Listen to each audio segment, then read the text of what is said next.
Hi friends, எல்லோருக்கும் வணக்கம். இன்னைக்கு என்ன ரெசிபி பார்க்க போறோம்னு பார்த்தீங்கன்னா, ஹோட்டல் ஸ்டைல் இட்லி சாம்பார் எப்படி ரெடி பண்ணுறதுன்னு தான் பார்க்க போறோம். வீட்ல இந்த சாம்பார் வச்சுட்டாலே 2 இட்லி சாப்பிட்றவங்க கூட 2 இட்லி கேட்டு வாங்கி சாப்பிடுவாங்க. அந்த அளவுக்கு இதோட டேஸ்ட்டு ரொம்ப நல்லாயிருக்கும். இந்த ஹோட்டல் ஸ்டைல் இட்லி சாம்பார் எப்படி ரெடி பண்ணுறதுன்னு பார்க்கலாம் வாங்க.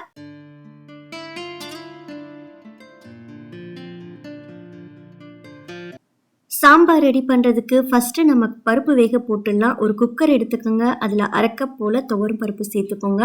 கூடவே 2 டேபிள் ஸ்பூன் போல் பாசி பருப்பும் சேர்த்துக்கோங்க.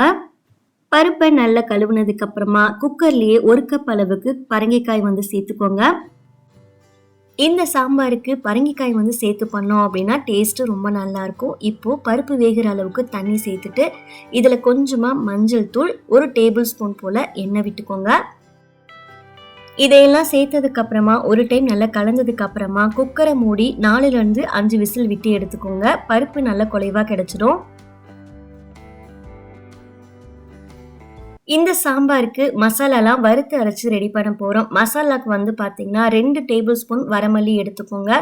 கூடவே 1/2 டீஸ்பூன் ஜீரகம், 1/2 டீஸ்பூன் கடலைப்பருப்பு, 1/4 டீஸ்பூன் போல் வெந்தயம் சேர்த்துக்கோங்க. இதை எல்லாத்தையுமே பேனில் எண்ணெய் சேர்க்காம ட்ரையாக வறுத்துக்கோங்க. லைட்டாக வறுபட்டதுக்கு அப்புறமா மிளகாய் சேர்த்துக்குங்க. நான் கலருக்காக 2 காஷ்மீரி மிளகாய், காரத்துக்கு 4 வரமிளகாய் சேர்த்துக்கோங்க. என்கிட்ட இருக்க வரமிளகாய் காரம் கொஞ்சம் கம்மி அப்படிங்கிறதால 6 மிளகாய் சேர்த்துருக்கேன். இப்போ இதை ஆறுனதுக்கு அப்புறமா மிக்ஸி ஜாரில் சேர்த்து அரைச்சி எடுத்து வச்சுக்கோங்க. சாம்பார் ரெடி பண்ணுறதுக்கு கடாய் சூடு பண்ணிக்கோங்க. அதில் 2 டேபிள் ஸ்பூன் எண்ணெய் விட்டுக்கோங்க. எண்ணெய் நல்லா சூடானதுக்கு அப்புறமா 1/2 டீஸ்பூன் கடுகு, 1/2 டீஸ்பூன் ஜீரகம் சேர்த்துட்டு கூடவே 2 வரமிளகாயும் சேர்த்துட்டு இதை நல்லா புரிஞ்சதுக்கு அப்புறமா இதில் ஒரு 20லேருந்து 25 சின்ன வெங்காயம் முழுசாக சேர்த்துக்கோங்க. இந்த சாம்பாருக்கு சின்ன வெங்காயம் சேர்த்து பண்ணாதான் டேஸ்ட் ரொம்ப நல்லாயிருக்கும். வெங்காயத்தை நல்லா கண்ணாடி பதம் வர அளவுக்கு வதக்கி எடுத்துக்கோங்க. நல்லா வதங்கினதுக்கு அப்புறமா இதில் 2 மீடியம் சைஸ் தக்காளி சேர்த்துக்கலாம். இது கூடவே 3 பச்சை மிளகாய், கொஞ்சமாக கருவேப்பிலை சேர்த்துட்டு தக்காளி நல்லா குலைவாக வர அளவுக்கு வதக்கிக்கோங்க. தக்காளி இது மாதிரி நல்லா வதங்கினதுக்கு அப்புறமா நம்ம காய்கறிகள்லாம் சேர்த்துக்கலாம். நான் இன்னைக்கு ஒரே ஒரு கேரட், 4 பீன்ஸ், 3 மீடியம் சைஸில் இருக்கிற கத்திரிக்காய் சேர்த்துருக்கேன். நாம் சேர்த்துருக்க காய்கறிகள்லாம் வதங்கிறதுக்காக கொஞ்சமாக உப்பு சேர்த்து நல்லா வதக்கிக்கோங்க.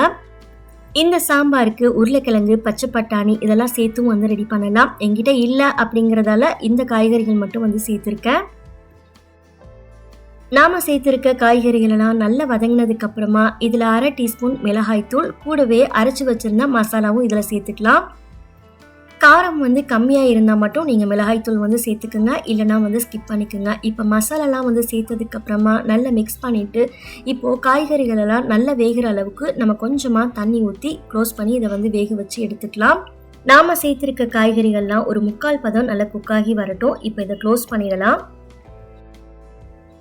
குக்கரில் நம்ம வேக போட்டிருந்த பருப்பும் நல்லா வெந்துடுச்சு. இப்போது ஒரு கரண்டி இல்லைனா மத்து இல்லைனா இது மாதிரி ஒரு மேஷர் யூஸ் பண்ணி நல்லா மசிச்சுக்கோங்க. நாம் சேர்த்திருந்த பரங்கிக்காயையும் பருப்போட சேர்த்தே நல்லா மசிச்சு எடுத்துக்கோங்க. இங்கே நாம் சேர்த்திருக்க வெஜிடபிள்ஸ் எல்லாம் 3/4 பதம் நல்லா வெந்துடுச்சு. இப்போ இதில் நம்ம பருப்பு சேர்த்துக்கலாம்.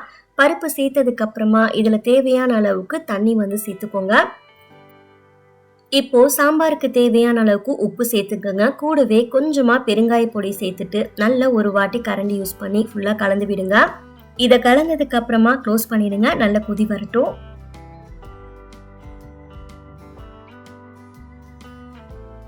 இப்போ பாருங்க, சாம்பார் நல்லா கொதி வந்துடுச்சு. இந்த ஸ்டேஜில் கடைசியாக ஒரு சின்ன நெல்லிக்காய் சைஸ் அளவுக்கு புளியை தண்ணியில் கரைச்சிட்டு தண்ணியை ஃபில்டர் பண்ணிவிட்டு சேர்த்துக்கோங்க.